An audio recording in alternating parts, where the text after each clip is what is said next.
ரெண்டாவது வடிவம், இது ஒரு வடிவம். இது வந்து வட்டம். இது வந்து என்னது?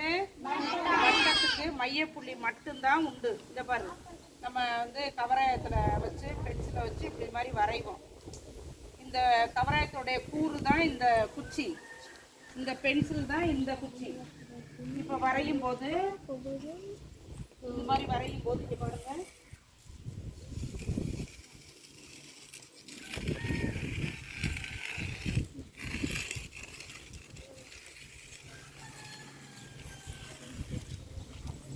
இதுதான் வட்டம். வரைஞ்சிட்டோமா? வட்டம். இதே மாதிரி தான் நம்ம நோட்டில் வரைவோம். உங்களுக்கு வந்து வெளியில் வந்து வரைகிறதுனால இது வந்து அந்த கூறு, கவராயத்தினுடைய கூறு, அது பென்சில். இந்த பென்சில் மாதிரி அதை வச்சுக்கிட்டு வரைஞ்சிட்டோம் வட்டம்.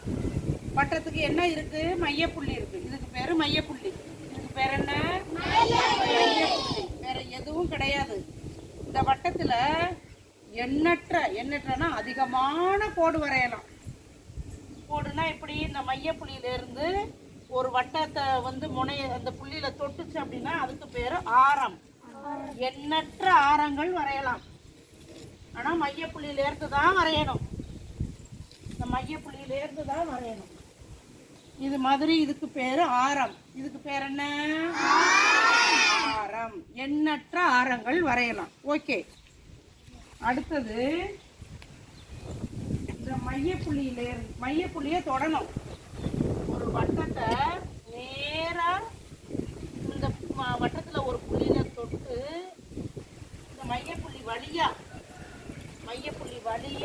இந்த பக்கம் வந்து தொட்டுச்சு அப்படின்னா இதுக்கு பேரு விட்டம். இதுக்கு பேர் என்ன? விட்டம். இங்க பாருங்க, இதுக்கு பேர் என்ன?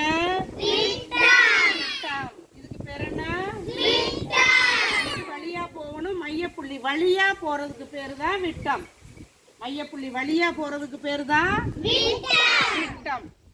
இப்ப மையப்புள்ளி இல்லாம ஒரு வட்டத்துல ஒரு புள்ளியையும் இன்னொரு புள்ளியையும் வந்து இன்னொரு வட்டத்து சைடு வந்து இந்த புள்ளியை தொடுது அப்படின்னா இதுக்கு பேரு நான்.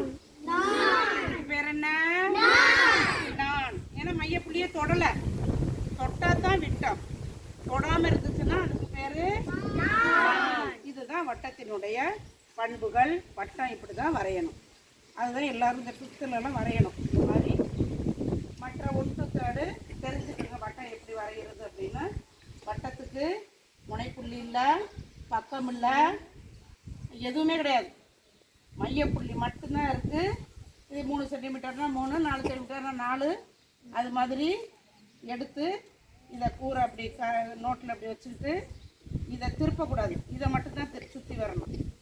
வரைஞ்சிட்டோம்னா நம்மளுக்கு தேவையான அந்த அளவுள்ள வட்டம் கிடச்சிடும். ஓகே.